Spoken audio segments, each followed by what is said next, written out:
Olá pessoal, aqui quem fala é o professor Andenberg para mais uma aula de História da turma do oitavo ano. Dessa vez, para nós corrigirmos, né, as questões que encontram-se, né, no capítulo 7, a independência da América Portuguesa. Esse conteúdo, esse tema, cairá na nossa prova da segunda unidade, tá bom? Então acompanhe atentamente. Aqueles que responderam agora façam a sua devida correção. Para aqueles que ainda não fizeram, acompanhem. É um método, é uma forma de estudar, de anotar e escrever. O primeiro passo agora é nós corrigirmos as questões referentes da página que encontramos na página 114, Vivendo no Tempo. Página 114 que vai falar sobre Dom João. Página 114 aqui, né? Tem falando sobre a transformação e etc. Como quando Dom João chega aqui. E vamos para as perguntas. De acordo com o texto,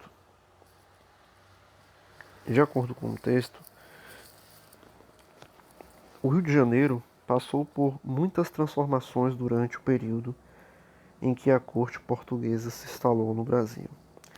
Primeira questão: por que Dom João realizou todas essas modificações na cidade? Elas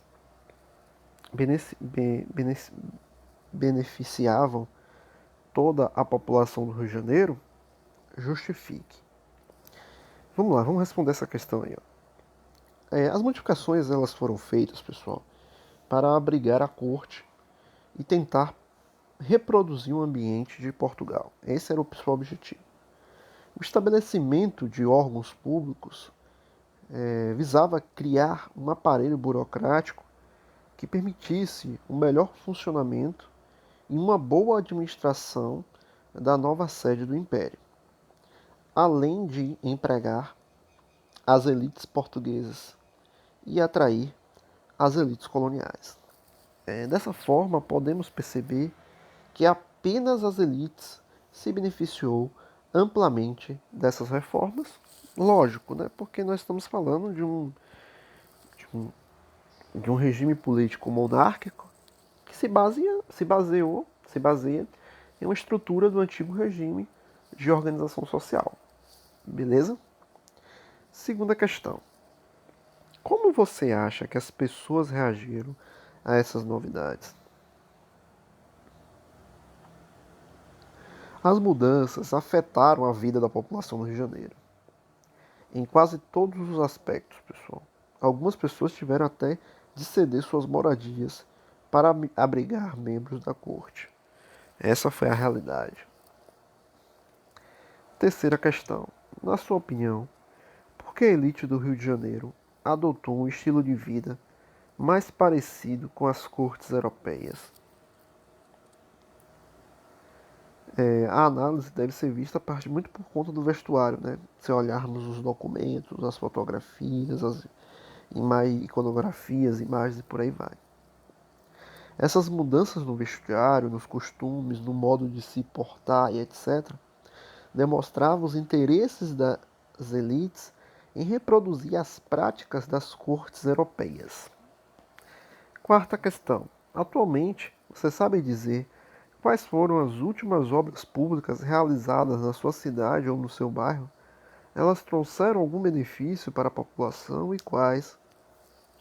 Aí é um fator bastante subjetivo, mas uma que foi significativo, eu acho que foi a da Avenida Rio Branco,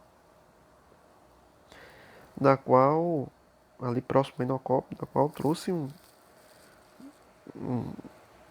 lado positivo, né, para o fluxo e movimentação e infraestrutura para a cidade. Mas vocês podem citar outros e outros por aí, vai.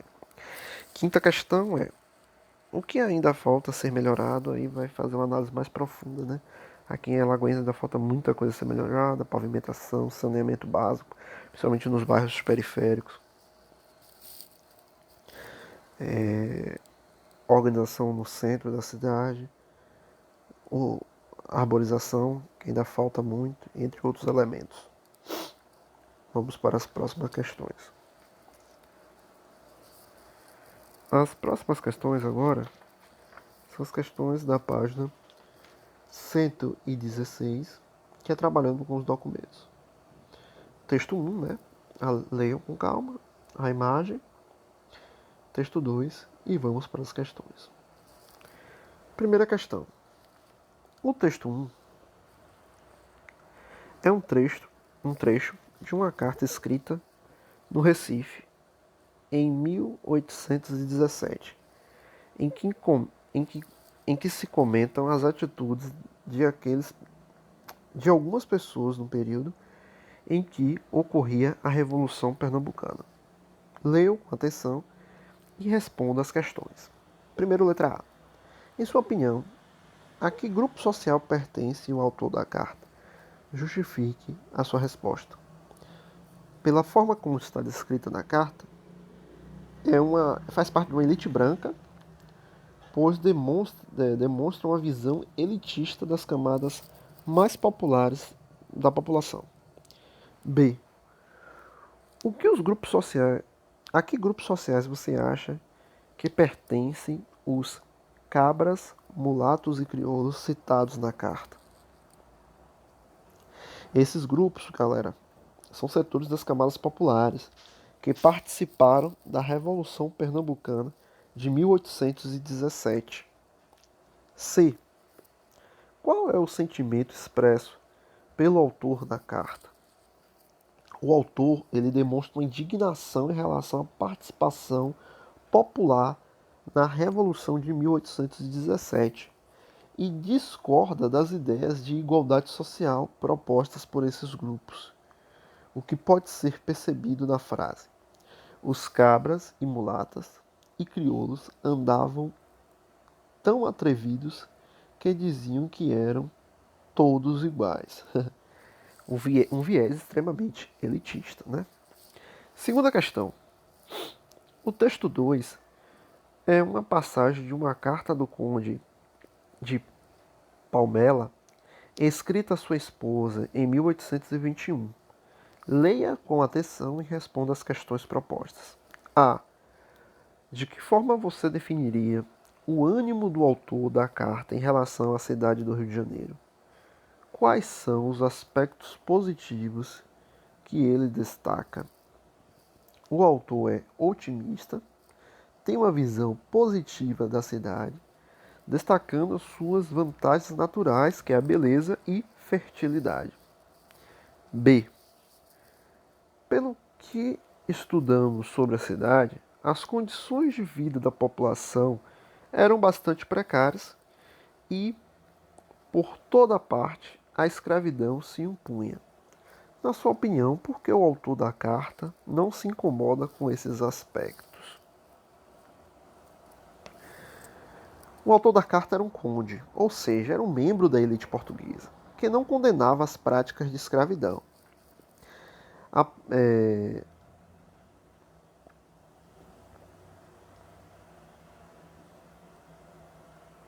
E é necessário situar no momento em que momento o autor está, em que contexto, né? Os elementos condicionadores do nosso olhar, diferenças da percepção do mesmo, fenômenos por indivíduos da época, regiões e posições sociais diferentes.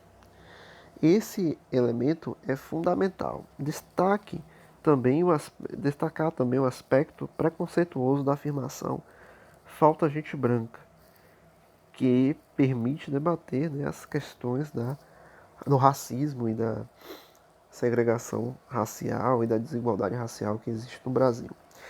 Um elemento fundamental aqui que a gente precisa se situar, pessoal, nessas cartas, é também nós termos um olhar de como era aquela sociedade, fazer o exercício de refletir como de fato era aquele contexto e não pegarmos as nossas visões de mundo nos dias de hoje e tentar aplicar naquele passado, porque podemos nos equivocarmos, porque seremos anacrônicos, tá bom? Vamos para as próximas questões. As próximas questões são as últimas páginas, que é da página 121.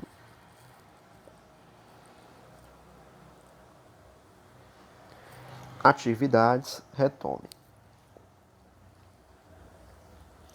Primeira questão. Explique a relação existente entre o bloqueio continental e a vinda da família real portuguesa para o Brasil. Vamos lá, galera. Olha lá, ó.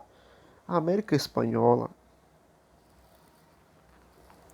diante do bloqueio continental, Portugal desobedeceu às ordens de Napoleão e manteve a aliança com a Inglaterra.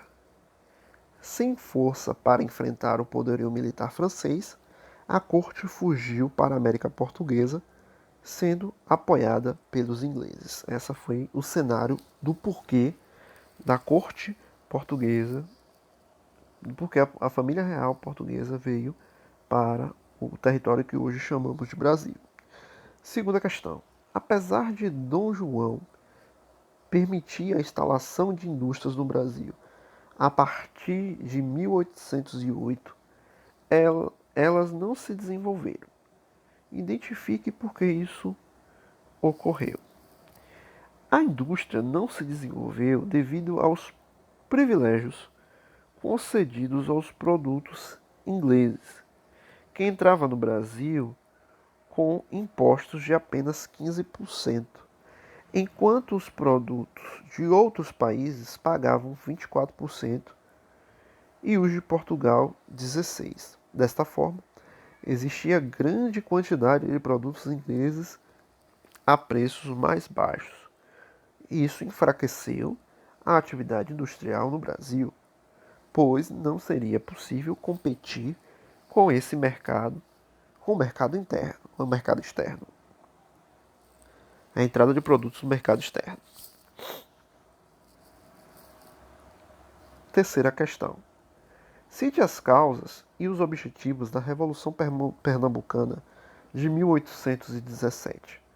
As causas foi a crise econômica e a miséria em Pernambuco, os pesados impostos metropolitanos e a influência das ideias de liberdade e independência europeus e americanos. O objetivo, a independência e a instalação de um regime republicano na região. Quinta questão. A independência do Brasil beneficiou igualmente todas as camadas da sociedade brasileira? Explique. Na América Espanhola, diversos grupos sociais participaram, mas predominaram os interesses das elites crioulas, que criaram governos republicanos após a separação da metrópole, o que representou um desdobramento de territórios e na formação de vários países. No Brasil, o processo foi liderado pelo próprio herdeiro do trono português e atendeu os interesses da elite agrária, conservando o modelo monárquico, o modelo político monárquico. Quinta questão.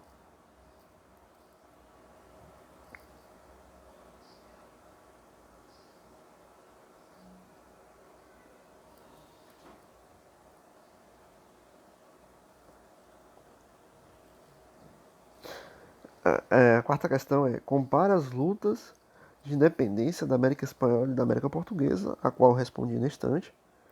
Eu li a questão errada, em qual estou me referindo às diferenças entre como se deu o processo de independência da América Espanhola e da América Portuguesa. Na América Espanhola, teve uma diversidade de grupos sociais em diversas participações políticas na tentativa de emancipação política, mas o que se consolidou-se foram os interesses da elite crioula e predominantemente se formaram governos republicanos após a separação da República, e no Brasil o processo foi liderado pelo próprio herdeiro do trono português que atendeu os interesses da elite agrária. Quinta questão agora. A independência do Brasil beneficiou igualmente todas as camadas sociais? Não, pois não acarretou de mudanças estruturais. Foram mantidos os interesses da aristocracia agrária e da burocracia estatal.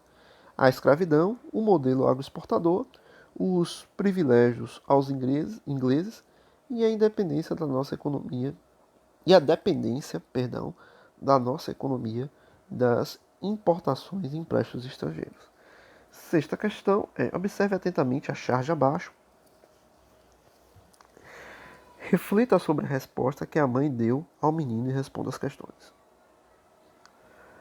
Viva a independência, né? Duas pessoas com trajes, né, de uma elite, de uma suposta elite. E, e a menina fala: o que é isso, mãe? A mãe responde: deve ser um novo produto inglês. Sexta questão, vamos lá. Letra A. Em 1822, o Brasil conquistou a independência política de Portugal, mas outras formas de dependência foram mantidas. De que maneira isso se deu? Permaneceu, pessoal, predomínio econômico inglês sobre o Brasil em relação à importação de produtos manufaturados e a obtenção de empréstimos. E apesar da independência política de Portugal, manteve-se certa sujeição econômica à Inglaterra. A frase da mãe na charge espelha essa interpretação da independência do Brasil, aonde era uma independência ainda muito superficial. Né? B. Explica a ironia da charge. A expressão viva a independência contrapõe-se ao chamado novo produto inglês. Essa é a ironia, na qual não se cabia essa lógica independentista, sabendo que o Brasil ainda estava muito submetido ao domínio inglês. Então, basicamente, finalizamos as questões, finalizamos, né, com as atividades. E é isso, pessoal. Até mais, até a próxima aula. Tchau, tchau.